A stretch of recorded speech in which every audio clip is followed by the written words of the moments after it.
Jewelry engraving with a fiber laser is an awesome and profitable project. It becomes even more fun when you see how fast you can engrave on repeat using a jig. You set it up once and you get perfect, easy to line up engravings every single time.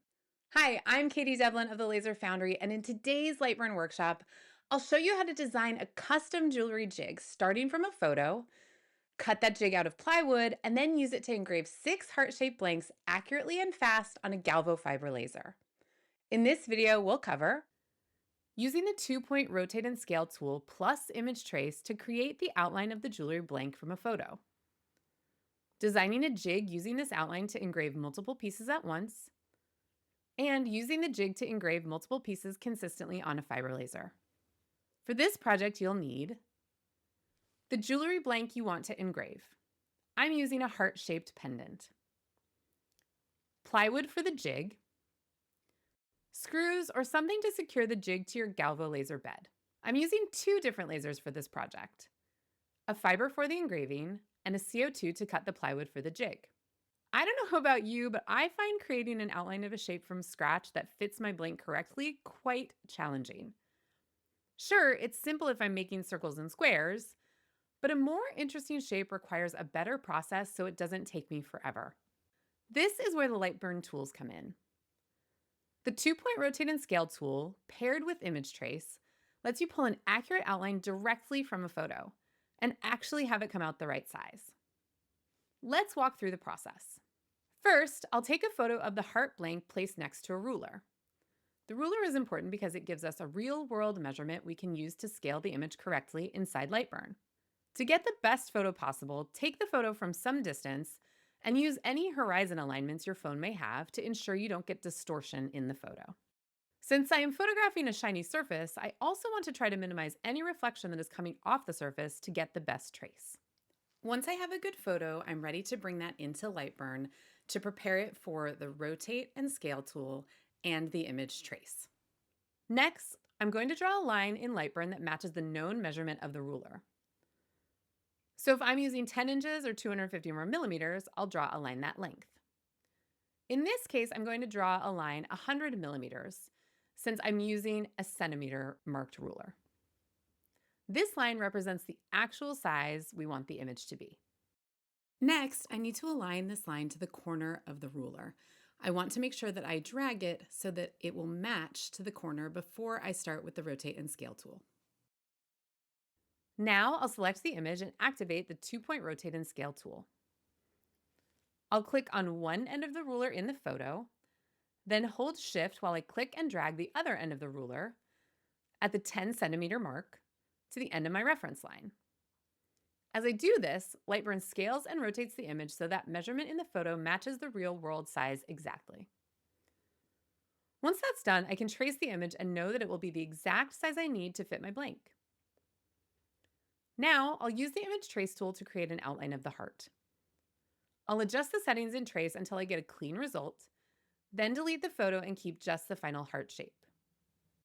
Before I use the shape to create my jig, I'll optimize selected shapes to get clean lines for my cutting. This will both reduce the number of nodes that I have and clean up the outline that will hold my heart. I'll also create a simple rectangle to connect to the heart for the bail to sit in. It doesn't need to mirror the shape exactly since I'm not engraving on that piece. I'll use my Boolean tools to connect the heart and the rectangle, and just like magic, I have the perfect pendant shape ready for my jig. I'll save a copy of this heart off to the side in case I need to refer to it again later. Now to design the actual jig. I want to make this process as simple, fast, and clean as possible. When I make a jig for a galvo-style fiber laser, I don't want to move it once it's aligned. Realigning artwork every time slows down the process and leaves room for error. So instead of designing a single jig that gets screwed down and lives forever, I'm going to design a fixed frame that matches the size of my engraving area. This frame gets aligned once, tightened down, and then it never moves again. Inside that frame, I'll use removable jig inserts, which means I can swap inserts for different products without touching alignment on the laser. These inserts will be 2 layers of plywood.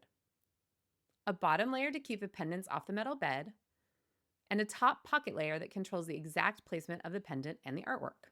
These two layers get glued together to create one piece I can remove from the fixed frame and flip over to remove my pendants. I like this design because it means I don't need to add thumb cutouts to each pocket, so the pockets can stay very tight to the blank. I've created the frame layer that fits my workspace already. This layer includes the screw holes at the appropriate distance apart to fit my laser bed, and plenty of room to create the square I want to center in the engraving area. Here's the trick to getting that square positioned perfectly in your engraving area. We're going to use LightBurn's origin tools, specifically user origin, to make this quick and easy. I've set up a 100mm square in LightBurn and have it framing centered on the fiber laser bed. I'll place the frame layer down and check the alignment to the screw holes, choosing which placement I like best. Next, I'll frame a 1mm square to get the exact center of the focus on that plywood. I'll then mark that with a Sharpie and measure from the edges of my frame to that point. Now I can place this piece back in my CO2 laser and set my user origin to the center of that dot.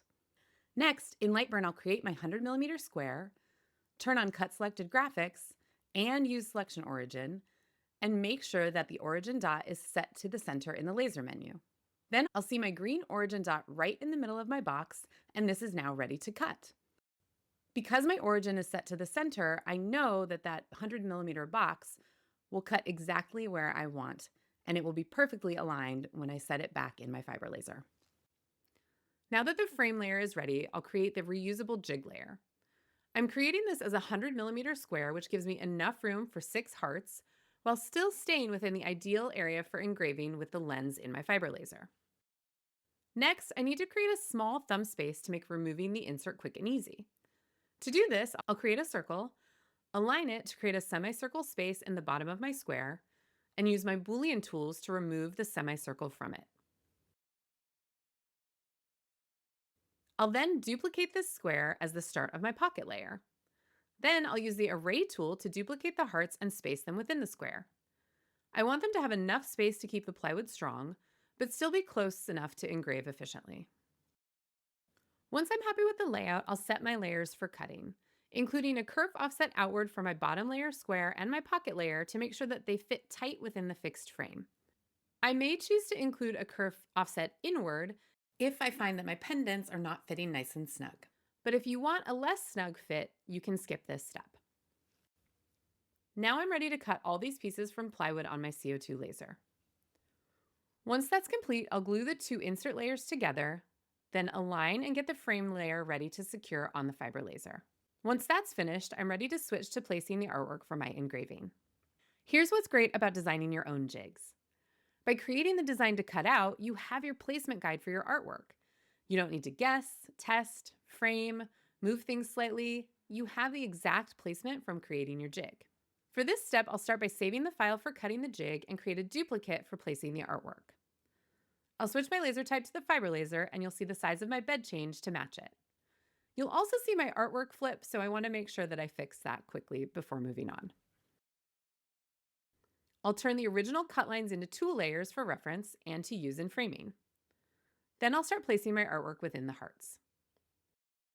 I want to have cute conversation heart phrasing, so I'll write out my text and size it appropriately for each heart. I can move it around here until it looks exactly right, and I know that because my jig is placed correctly, my text will be exactly where I expect. If I was running the same text, I could use my Array tool again to ensure the text is in the exact same spot on each heart, creating a perfect production-ready setup. My next step is to update the settings on my engraving layer using the material library provided by ThunderLaser. I'll find sterling silver in the library, find the engraving color I want, highlight that, and assign it to the layer my engravings are on. Since I haven't secured my frame to the bed yet, I'll do that now by running the continuous framing of the score layer that I placed on my frame. And I'll align my jig to the red square being drawn on the bed. I'll get that all lined up and locked down. Next, I'll place my insert with my blanks into the frame and use the contour framing method to see the text framed within each of my blanks. When I've seen that my alignment is all set, I'll send the job. Once the engraving finishes, I'll lift the insert out as a single piece, flip it over to release the pendants, place it back into the frame, and I can reload new pendants and run the job again. If I don't need to change the text, I can simply run the job again. If I need to change it, I'll duplicate the current file and go back to the text steps. Very easy and fast. And that's it. In this project, you learned how to create an accurate outline from a photo using LightBurn, design a modular jig system with swappable inserts, and engrave multiple jewelry pieces consistently on a fiber laser. This approach allows you to build the frame once, and you can design new inserts for different products without starting over. Practice this workflow and you'll save time, reduce frustration, and make your fiber laser work a lot more profitable. Be sure to like and subscribe for more LightBurn workshop videos.